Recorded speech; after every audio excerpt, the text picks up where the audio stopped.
चलिए मैं आज आपको पॉलिटी में मौलिक अधिकार फंडामेंटल राइट आज भाग 3 और अनुच्छेद 12 से 35 तक के बारे में बात करेंगे।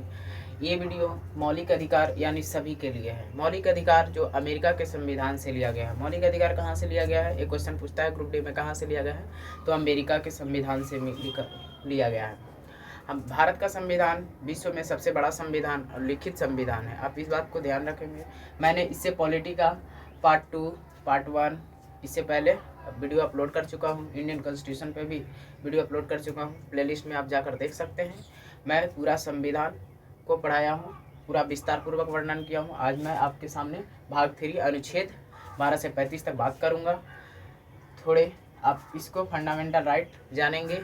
ये फंडामेंटल राइट सभी के लिए सेम है और सभी के लिए बराबर है। सभी को अधिकार देता है, चाहे वह किसी भी जाति से बिलोंग करता हो या चाहे किसी भी धर्म से बिलोंग करता हो। सबका अपना राइट है, छोटा बच्चा हो या बड़ा हो या बूढ़ा, सभी को ये अधिकार है। चलिए बात करते हैं भाग 3 में कितना से कितना अनुच्छेद के बारे में बात करता है। अनुच्छेद 12 से 35 के बारे में बात करता है।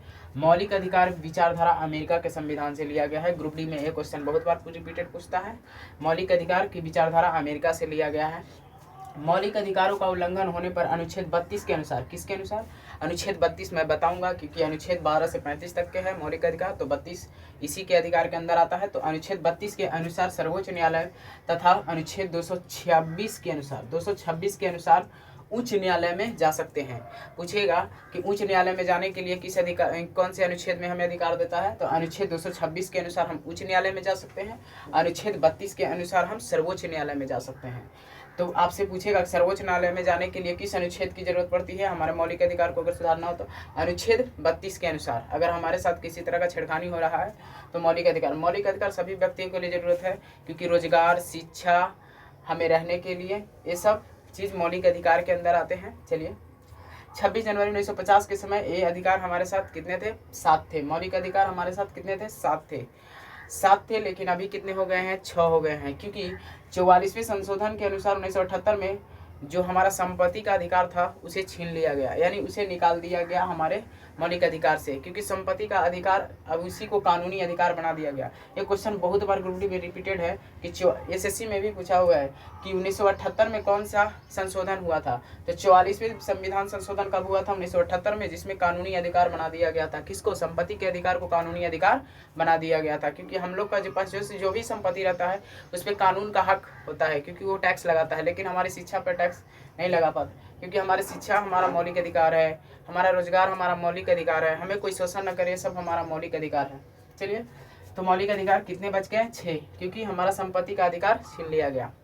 चलिए समानता का अधिकार अनुच्छेद 12 से 18 तक। अनुच्छेद समानता का अधिकार अनुच्छेद 14 से 18 तक मैं आपको अगले वीडियो में विस्तार पूर्वक बता दूंगा। पहले आप जान लीजिए कि समानता का अधिकार अनुच्छेद 14 से 18 तक के अंदर हमें मिलता है। स्वतंत्रता का अधिकार अनुच्छेद 19 से 22 तक विस्तार से बात करेंगे। स्वतंत्रता का अधिकार किस अनुच्छेद में मिलता है? तो 19 से 22 तक में मिलता है। शोषण का अधिकार 23 से 24 के अंदर मिलता है, अनुच्छेद 23 से 24 के अंदर मिलता है। धार्मिक स्वतंत्रता का अधिकार 25 से 28 के अंदर मिलता है।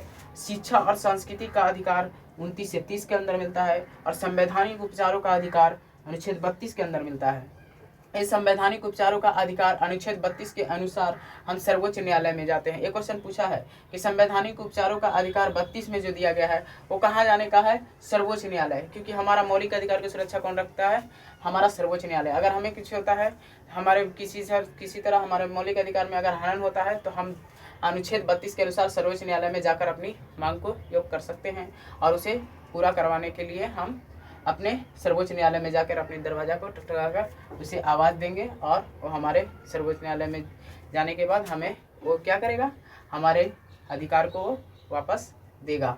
चलिए आप अपने मौलिक अधिकार के बारे में जान गए होंगे। स्वतंत्रता का अधिकार 1922, एक क्वेश्चन ग्रुप डी में पूछता है। ये सब ग्रुप डी में क्वेश्चन पूछता है। अब इसके बीच वाले पोर्शन में मैं अगले वीडियो में आपको विस्तार पूर्वक बताऊंगा कि स्वतंत्रता का अधिकार हमने किस चीज़ का स्वतंत्रता है, हमें किस चीज़ के विरुद्ध अधिकार है, यानी किसी के विरुद्ध अगर हमारा शोषण कर रहा है, हमें ज़बरदस्ती बोल रहा है कि नहीं, अगर किसी के अंदर कोई व्यक्ति खटता है। तो आज भी हम लोग देखते हैं कि भारत में शोषण का अधिकार बहुत ज़्यादा है, क्योंकि बड़े लोग छोटे लोगों पर क्या करते हैं? शोषण करने का काम करते हैं। धार्मिक स्वतंत्रता का कोई भी हम लोग स्वतंत्रता, या अनुच्छेद 25 से 22 में हमें धार्मिक स्वतंत्रता का अधिकार दिया गया है। आशा करते हैं आप लोग को वीडियो अच्छा लगा होगा, आप समझ पाए होंगे।